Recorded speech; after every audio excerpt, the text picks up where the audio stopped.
New Year is a great time to make sure you have all of your New Year health exams scheduled, but don't forget about your hearing health. Dr. Dave Fabry is here from Starkey, the Chief Hearing Health Officer, now to talk about why it's important to do this. And I will say, look, I'm guilty. I know I think about my primary care. I think about getting my vision checked. Hearing, it's not even on my radar to think about it. Why should it be? Well, it's a great point, and you've been talking this morning about New Year's Eve, and it's a common time for people to develop resolutions for what they're going to do in the new year, and hearing is not often top of mind, and yet 48 million people in the U.S. have some degree of hearing loss, and they often wait 7 to 10 years from the time that they think or begin to experience difficulty until they do something about it.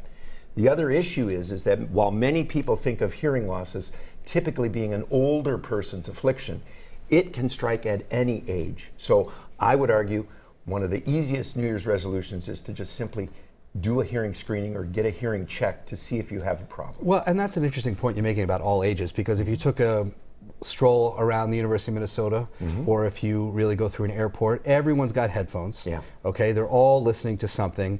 I'm sure, I'm not a physician, I don't know, but this is one of those things that I don't know for a fact, I just know it's true.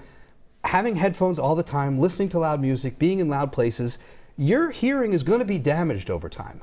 You're absolutely right, and in fact, before I came back to the Tundra, I was on the faculty at the University of Miami. It has a really good music school. We tested the hearing of incoming freshmen, people who had dedicated their life to music, and nearly 15 to 20% already had some evidence of hearing loss because they were around music all the time, either listening to it through headphones or practicing.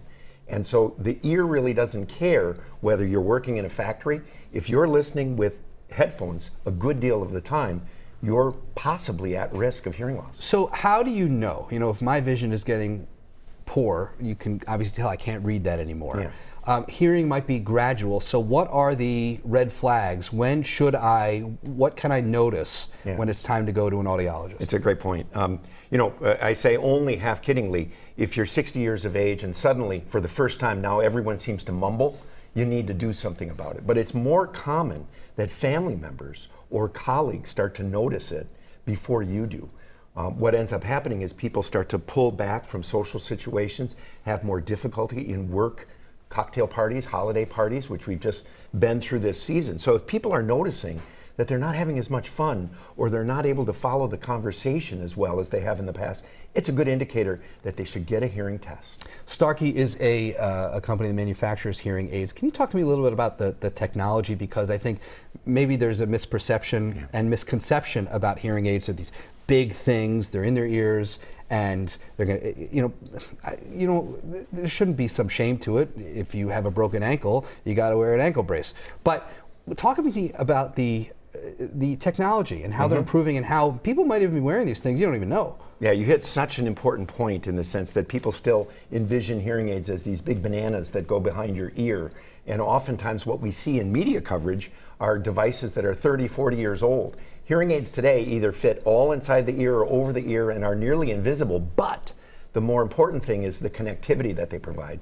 I can stream from my iPhone directly to devices, music, podcasts. I can connect directly to my computer.